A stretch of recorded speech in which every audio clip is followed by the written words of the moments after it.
जय Hind dear friends, welcome to my YouTube channel. Friends, आज हम क्लास 12 का जो क्वार्टरली एग्ज़ाम का जो पेपर हुआ था उसका हम दूसरा वीडियो लेकर के आए हैं। पिछले वीडियो में हम 16 ऑब्जेक्टिव क्वेश्चन का डिस्कस कर चुके थे। आगे आज हम चलेंगे क्वेश्चन नंबर 17 से लेकर के 34-35 तक हम लोग आज क्वेश्चन डिस्कस करेंगे। तो देखिए स्क्रीन पे दिख रहा होगा 17 नंबर क्वेश्चन है कि the gunner has unlocked A legendary weapon. Weapon का मतलब हथियार होता है, ठीक है। ये आपको बदलना है पैसिव वॉइस में। एक बात ध्यान रखिएगा, एक्टिव से पैसिव बनाते समय ना अगर हैज़, हैव या हैड अगर दिया हो तो पैसिव में जब भी हम बदलते हैं तो हैज़, हैव, हैड के बाद थर्ड फॉर्म से पहले बिन का प्रयोग हम करते हैं। तो आप थर्ड फॉर्म से पहले बिन का प्रयोग आप देखिए किस ऑप्शन में है, वही आंसर होगा। पहला देखिए, पहला में वाज है, कभी नहीं होगा ये आंसर, चूँकि जब क्वेश्चन में हैज प्लस थर्ड फॉर्म है तो हमें बिन का प्रयोग करना है। तो देखिए बी नंबर ऑप्शन जो है, A legendary weapon has been unlocked by the gunner. जी हाँ, यही आंसर आपका सही होगा। आगे भी हम देखेंगे क्वेश्चन, अगर आगे देखते हैं सी नंबर में, तो देखिए सी नंबर में हैड लिखा है, ठीक ना। लेकिन जब हैज़ हैव अगर देता है तो सेंटेंस अगर प्रेजेंट परफेक्ट टेंस में है तो उसका पास्ट परफेक्ट से पैसिव नहीं बनेगा। और यहाँ पे इज लिखा है, ये भी ऑप्शन नहीं होगा, यानी सही आंसर हमारा बी होगा। चलिए आगे बढ़ते हैं क्वेश्चन नंबर 18 की ओर। क्वेश्चन नंबर 18 में है कि choose the correctly spelled word, यानी कि एक वर्ड इसमें सही चुनना है, 3 वर्ड गलत है। तो देखिए ऑक्यूपेशन का मतलब होता है पेशा, जिसमें डबल सी होता है, ठीक ना। यही आंसर सही होगा, बाकी 3 ये गलत है, ठीक है। Move on next question, question number 19। देखिए क्वेश्चन नंबर 19 में है कि choose the correct synonym of the auspicious, यानी इस शब्द का आपको सिनोनिम्स चुनना है, यानी परिवाची शब्द। तो देखिए ऑस्पिशियस का मतलब होता है शुभ, ठीक ना। शुभ बोलिए, या कोई मांगलिक कार्यक्रम होता है, मांगलिक के अर्थ में भी हम इसका प्रयोग करते हैं, ठीक है ना। तो पहला ऑप्शन है डिम। डिम का मतलब तो होता है धुंधला। तो बताइए शुभ का परिवाची धुंधला होगा? बिल्कुल नहीं होगा। होपलेस, होपलेस का मतलब निराशा, ये भी नहीं होगा। फेवरेबल, फेवरेबल का मतलब होता है शुभ या मांगलिक, ठीक है। जबकि अनफॉर्चुनेट का मतलब होता है, अनफॉर्चुनेट का मतलब होता है दुर्भाग्यवश, ठीक ना, दुर्भाग्यपूर्ण। इसलिए इसका सही आंसर होगा ऑप्शन सी, ठीक है। चलिए बढ़ते हैं अगले क्वेश्चन की, क्वेश्चन नंबर 20। चलिए आ जाइए क्वेश्चन नंबर 20। देखिए लिखा है कि 10 kilometres dash a long distance to walk every day, यानी कि प्रतिदिन 10 किलोमीटर पैदल चलना एक लॉन्ग डिस्टेंस है, यानी एक लंबी दूरी है ना। तो देखिए 10 किलोमीटर्स नंबर से अगर न्यूमेरिकल सब्जेक्ट अगर हो तो उसके साथ हम सिंगुलर वर्ब का प्रयोग करते हैं, ठीक है। तो देखिए सिंगुलर वर्ब का प्रयोग अगर हम करते हैं तो इसमें 10 किलोमीटर्स एक लंबी दूरी है टहलने के लिए प्रतिदिन, बात हो रहा है एवरीडे, यानी प्रेजेंट का तो वाज नहीं होगा, और आर तो प्लुरल वर्ब है सिंगुलर वर्ब है, बट ये सेंटेंस हैज़ का प्रयोग हम इस सेंटेंस में नहीं कर सकते हैं, इज का प्रयोग करेंगे। तो A option will be the right answer. बढ़ते हैं क्वेश्चन नंबर 21। 21 नंबर क्वेश्चन में है द डेविल, डेविल का मतलब होता है शैतान, ठीक है, शैतान बिल्ट अ कसल हाई। कसल का मतलब होता है एक कसल हाई डैश ए स्टीप हिल। स्टीप हिल का मतलब होता है एक ऊंचा जो पहाड़ी है ना, उसके ऊपर कैसल बनाना, यानी एक किला बनाया। किसने? शैतान ने।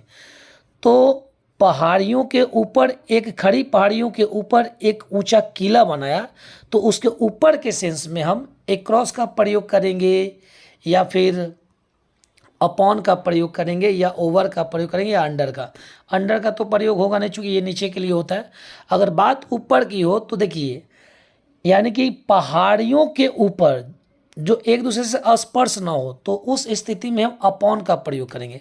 देखिए के ऊपर के सेंस में ना एक क्रॉस का भी प्रयोग हम करते हैं, ओवर का भी प्रयोग करते हैं, लेकिन कब करते हैं कि जब कोई चीज़ ऊपर हो और एक छोर से दूसरी छोर से वो जुड़ा हुआ है। जैसे मान लीजिए कि हम बोलते हैं कि नदी के ऊपर एक पुल है, तो उस स्थिति में हम बोल सकते हैं कि there is a bridge across the river, ठीक है ना, वो हो सकता है। ठीक है, तो इसका ऑप्शन होगा आपका upon. Upon will be the right answer. बढ़ते हैं क्वेश्चन नंबर 22 की ओर। देखिए 22 नंबर क्वेश्चन में है कि ईच ऑफ द एक्टर्स, ठीक है, ईच ऑफ द एक्टर्स यानी कि एक्टर्स में से प्रत्येक की बात हो रही है। तो प्रत्येक की बात हो रही है, तो एक बात हमेशा ध्यान रखिएगा कि ये ईच हो गया, ईच ऑफ हो गया, आइदर ऑफ हो गया, नाइदर ऑफ हो गया, ये सभी डिस्ट्रीब्यूटिव प्रोनाउन है। तो डिस्ट्रीब्यूटिव प्रोनाउन के बाद आने वाला नाउन और प्रोनाउन प्लुरल होता है, बट इसके साथ वर्ब जो होता है वो वर्ब हमेशा सिंगुलर होता है। तो यहाँ पे हमें सिंगुलर वर्ब का प्रयोग करना है। अब हम आपको पिछले वीडियो में भी बताए थे कि सिंगुलर वर्ब का एक ही पहचान है कि शब्द के अंत में इस लिखा रहता है। तो आप उस ट्रिक को भी अगर याद रखते हैं तो आप आसानी से इसमें आंसर आप चुन लेंगे। वाज में ही देखिए एस है अंत में, तो यही सिंगुलर वर्ब है, बाकी ये तीनों प्लूरल वर्ब है। ओके, चलिए बढ़ते हैं क्वेश्चन नंबर 23 की ओर। 1 मिनट। देखिए 23 नंबर क्वेश्चन में है कि she asked him if he could use that software, यानी ये क्वेश्चन पहले ही आपको इनडायरेक्ट में दिया है। नरेशन का क्वेश्चन है, डायरेक्ट से इनडायरेक्ट बनाना होता है, लेकिन इसमें ऑलरेडी ये इनडायरेक्ट में ही दिया है, आप इसको डायरेक्ट में बनाएं। तो एक बात याद रखिएगा कि अगर इनडायरेक्ट में इफ या वेदर लिखा हो, इफ और वेदर लिखा हो, तो इससे समझ जाना है कि क्वेश्चन जो है इंट्रोगेटिव सेंटेंस का होगा, और इंट्रोगेटिव सेंटेंस का होगा तो उसके अंत में प्रश्नवाचक चिन्ह जरूर होगा। तो देखिए चौथे नंबर में प्रश्नवाचक चिन्ह नहीं है, तो ये ऑप्शन तो आपका बिल्कुल नहीं होगा। और एक और बात याद रखिएगा कि जब रिपोर्टिंग वर्ब पास्ट टेंस में रहता है तो दिस को दैट में बदला जाता है। तो अगर यहाँ पे दैट है, दैट फ्लावर, तो ऑप्शन में देखिए दिस फ्लावर कहाँ है, दिस फ्लावर सी ऑप्शन में है, यानी कि सी आपका सही आंसर होगा, क्योंकि कैन को हम कुड में भी बदलते हैं जब रिपोर्टिंग वर्ब पास्ट टेंस में हो तब। चलिए बढ़ते हैं अगले क्वेश्चन की ओर। क्वेश्चन नंबर 24 नंबर क्वेश्चन में है कि climate conscious policies are being adopted by major cities. Major cities का मतलब था प्रमुख शहरों, ठीक ना, और बाई का मतलब उसके द्वारा। और यहाँ जो लिखा है क्लाइमेट कॉन्शियस पॉलिसीज, यानी कि जलवायु सचेत नीतियाँ जो है ना, इसको अपनाई जा रही है प्रमुख शहरों के द्वारा। ठीक है, प्रमुख मेजर, ओ सॉरी 1 मिनट, प्रमुख, 1 minute रुकिएगा।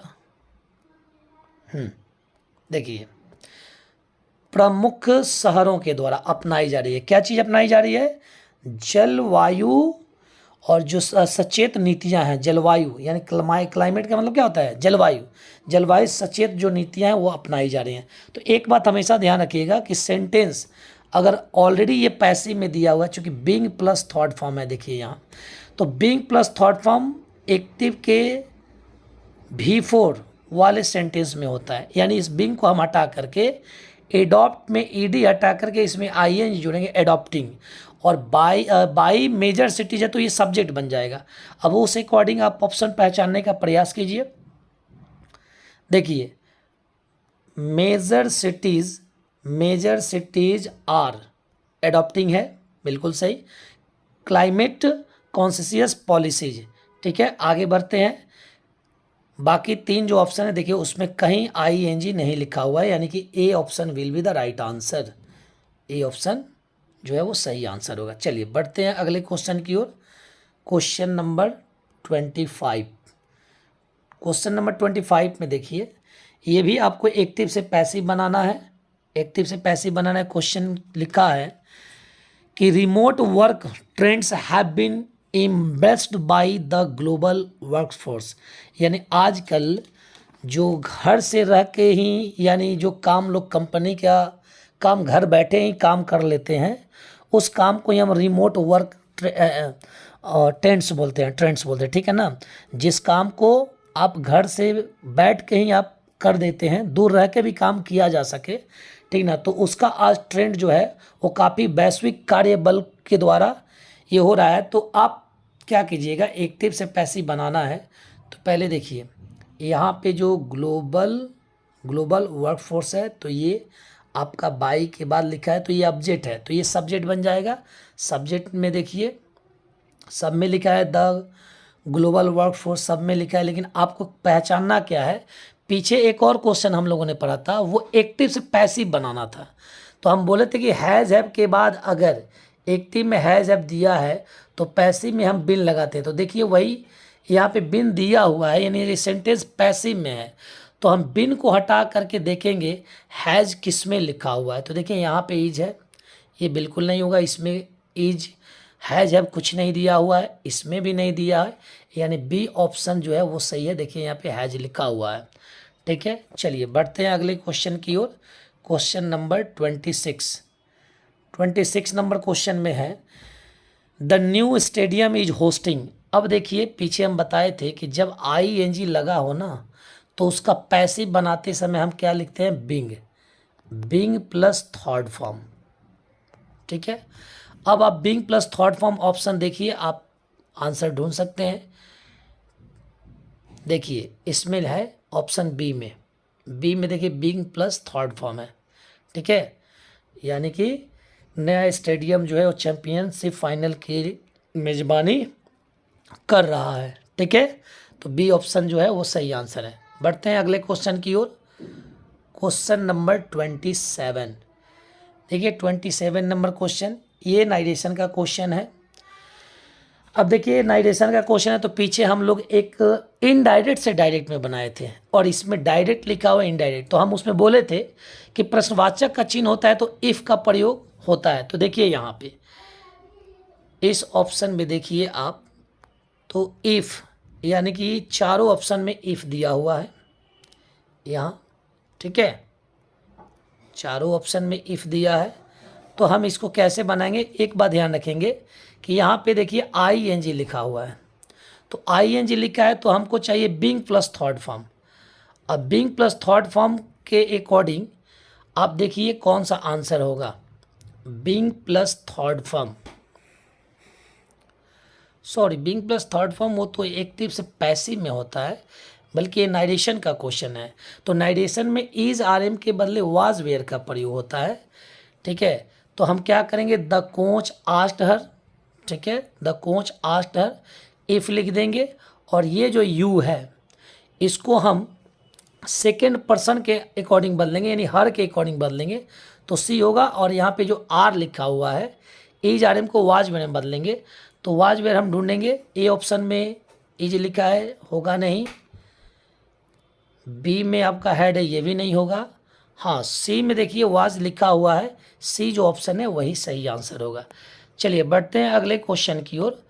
Question number 28 number question देखिए, 28 नंबर क्वेश्चन ये इनडायरेक्ट में दिया है, आपको डायरेक्ट में चुनना है, ठीक है। ऑप्शन डायरेक्ट में दिया हुआ है, द डिज़ाइनर अनाउंस दैट, ठीक है, announce that they would be laughing A recycling clothing line the following month, ठीक है। यानी इसका अर्थ ये होगा कि डिजाइनर ने इस बात को अनाउंस किया, घोषणा किया कि वह अगले महीने रिसाइकलिंग किए गए कपड़ों का वो नया रेंज लॉन्च करेगा, ठीक है ना। रिसाइकलिंग का मतलब पुरानी चीज़ों को हम दोबारा से जब नया बनाते हैं उस सेंस में होता है। तो हम इसको कैसे बनाएंगे, देखिए पहले तो द डिजाइनर अनाउंस दैट, तो सीधे द डिजाइनर अनाउंस्ड। अब यहाँ देखिए इन्वर्टेड कॉमा के बदले हमने दैट लगा दिया। दे यहाँ पे डिजाइनर सिंगुलर है, ठीक है, सिंगुलर है। अगर हम यहाँ पे वी को अगर मानते हैं तो वी जो है वो फर्स्ट पर्सन है, और फर्स्ट पर्सन को नाइरेशन में जब हम चेंज करते हैं तो ये रिपोर्टिंग वर्ब के सब्जेक्ट के अनुसार इसको बदलते हैं, ठीक ना।